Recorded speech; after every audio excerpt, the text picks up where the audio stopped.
and Tamina against Sasha Banks and Becky Lynch with Ric Flair and Charlotte at ringside watching on. Very great matchup to say it again. And it ended with Sasha Banks hitting the bank statement on Naomi. Naomi had to tap out, and they actually did a Conor McGregor joke in there where they just said, like, oh, just like Conor. Oh, she tapped out. Was a little bit premeditative there. Cole. Cole the Mole. There's a new nickname for you. But when that happened, Sasha was about to celebrate, but Charlotte comes in and attacks both Sasha and Becky Lynch. Boy, I'm guessing I'm still a little excited for this Saturday. And I got so much overwhelmingness. Anyway, so they're obviously continuing to build up the triple threat match at WrestleMania very well. What's interesting about the Roadblock pay-per-view is that there hasn't been a Divas match that's been, announced yet, whether it's going to be, on the pre-show or whether it's going to be on the main card. So it's going to be interesting to see what they do. If they throw maybe Charlotte and Paige in there, I'd be okay with that because, hey, you're throwing Charlotte in the, on the card. She's the Divas champion. She deserves it. Throwing Paige in there would actually get her back into the mix of the Divas championship division, which she rightfully deserves to be in. And she needs something after that loss to, the loss to, what was it, Summer Rae. Summer Rae's gotten 2 victories on Monday Night Raw, so that tells you that something weird is going on. But anyway, we have R-Truth giving a Chicago deep dish pizza to Goldust as kind of like a peace offering, and Goldust refuses, and then Mark Henry's just like, pizza. Just takes the pizza, walks away. Truth is just like, what am I going to do to, get on this guy's good side? And you know that they're setting up, again, this whole Golden Truth deal. I don't like it. I've talked about it before, I'll say it again. I just don't like it. I don't see any, marketing benefit to it. I don't see these really benefiting either one of these guys. It's just not worth the headache right now.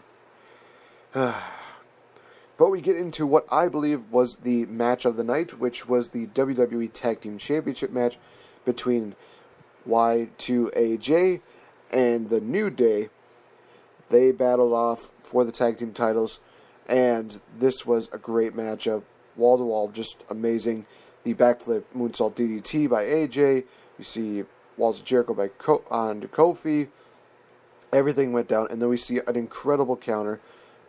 Jericho goes for the codebreaker on Big E, but Big E counters into the big ending. 1, 2, 3. The New Day retains, and post-match, we see AJ and Jericho talking.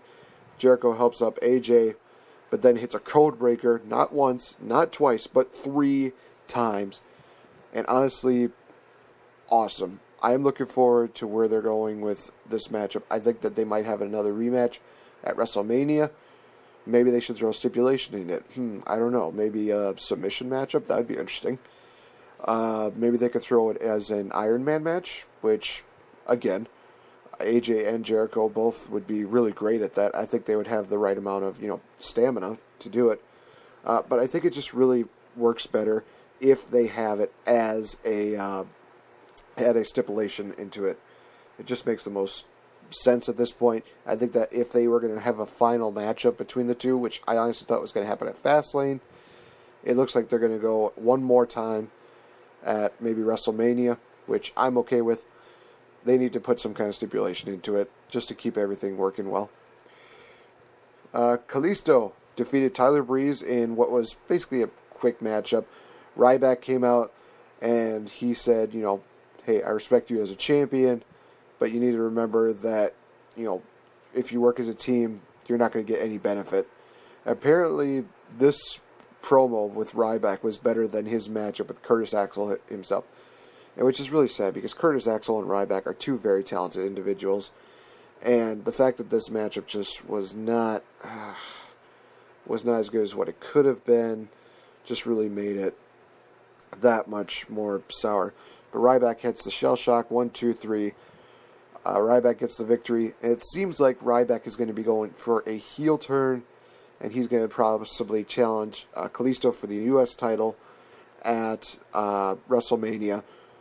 I'd be okay with that, actually, because they actually had a really great matchup on SmackDown in, I believe it was October or November, when they had the tournament for the WWE World Heavyweight title.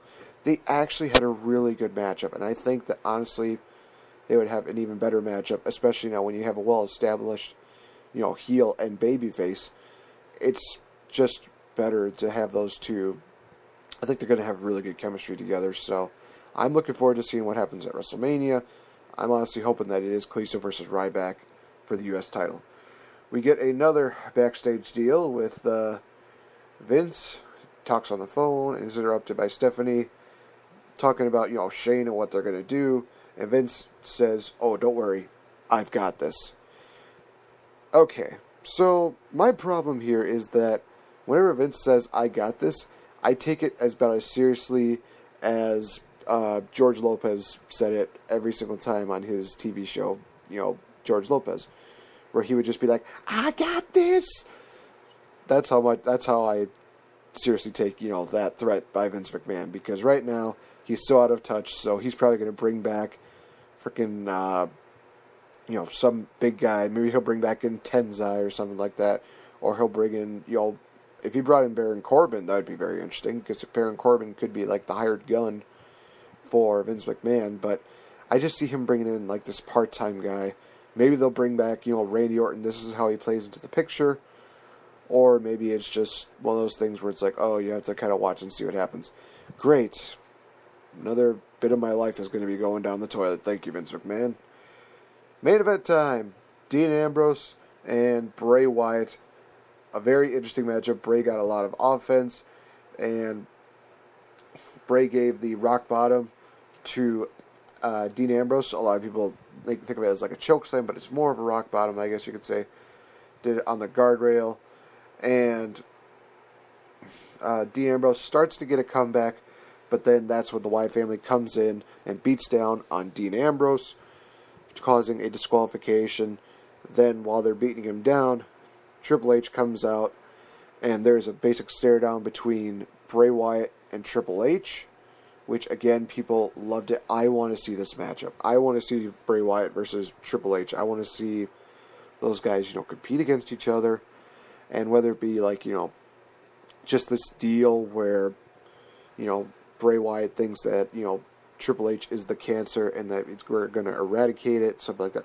I think the problem is they use the term cancer way too much. I think they just need, if they use the term, disease or sickness or something like that. But they use the term cancer a lot. And I think it's very interesting that they say that, considering they do the whole, Susan G. Coleman deal on the in October. So I guess maybe it connects to that. I don't know. It's really weird.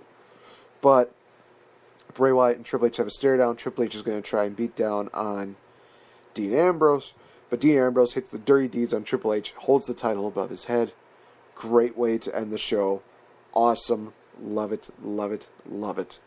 So, going to talk a little bit about Wade Barrett as well as the whole Triple H Roman Reigns deal, because this program's basically getting, shat on so hard, but I'm going to shed a little bit of light on this, at least in my perspective. But going to talk about Wade Barrett.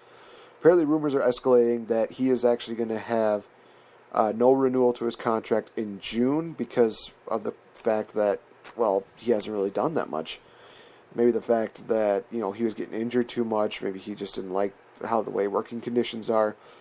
I don't know, but for me, that it would just be a big loss for WWE to lose Wade Barrett, because he has actually been he has been an amazing, tremendous athlete, and he's one of those guys that I think was very underappreciated. I mean, nowadays it's really hard to see him go for, a world title picture or get into the Intercontinental title picture because he got injured so many times, but he's still one of those guys that people really love to see, and I am hoping that, they try to find a way to convince him to renew and actually give him some kind of push, whether it be for the Intercontinental title, whether it be for the U.S. title, something in that range, and then build his career up again to put him in that main event spot, because I know he's got it. He's definitely got it. In the first year of his career, he already challenged for the WWE Championship. That tells you that this guy has a lot of potential.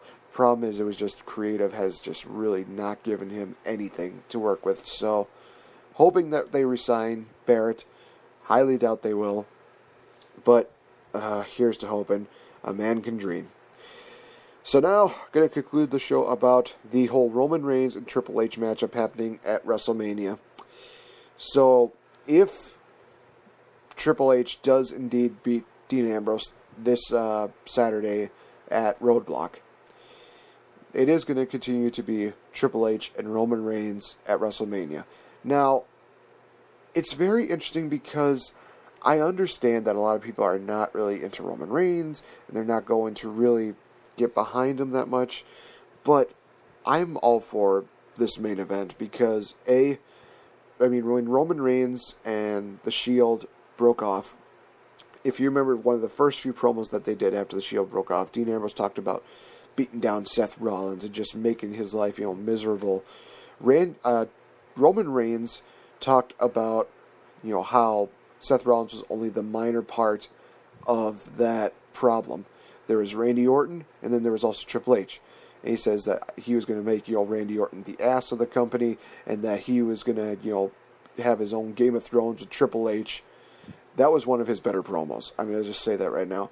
And I think it's those kind of promos that he needs to go back to, just being the kind of very soft-spoken, simplified, very badass guy. And if he does that and goes into that WrestleMania match with that kind of mentality, he is going to get over so much. I'm telling you that right now. Roman Reigns and Triple H is actually a storied rivalry that I'm looking forward to seeing, conclude at WrestleMania. And I'm thinking that, if Roman Reigns wins, great. He gets another win under his belt. He can say that he's beaten Triple H, and that can maybe set up for a match between him and Brock, because a lot of people want to see that rematch, because that first matchup that they had was good, but I think it could get so much better if they give it the right amount of momentum and they give it the right amount of time. So maybe they'll have it at this year's SummerSlam, maybe they'll have it at Royal Rumble, maybe they should have it at Survivor Series. We don't know. We will find out when the future comes. But I know that Triple H is, wrestling clause, part of his contract is, coming up.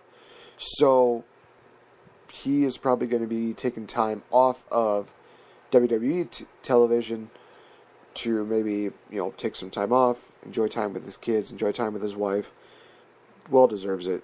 As much grief as I give Triple H, he definitely deserves everything that, every bit of time off that he does. Maybe this will give him more of a chance to focus more on NXT. And if they do the brand split, people have talked about the idea of, having Shane run Raw, have Triple H maybe more in charge of SmackDown, and have Paul Heyman be in charge of... have Triple H in part of NXT, and Paul Heyman in charge of SmackDown.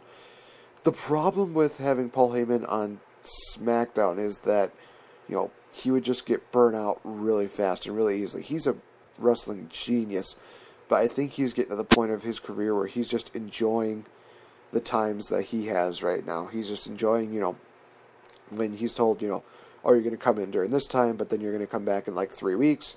He's fine with that.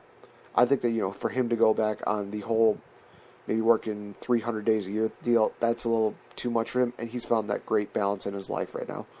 So, as much as I would love to see Paul Heyman as the SmackDown GM, I think it's just time to find maybe somebody else be that general manager. Maybe they could have a certain announcer be the GM. No, not Michael Cole. No, not JBL. Jerry Lawler? Maybe, because it would take him off commentary. I would love to actually see Mauro Ranallo be the general manager of SmackDown. I think that he's got that kind of voice where he could just, demand authority. He's just really one of those guys who I think would be a very interesting choice. But then they also did the whole thing with Mike Adamle, which I can understand is not one of the better ideas. But only time will tell. So that is going to do it for the Raw recap. Thank you guys so much for tuning in. Be sure to tune in on Thursday when I do the recap of TNA Wrestling and NXT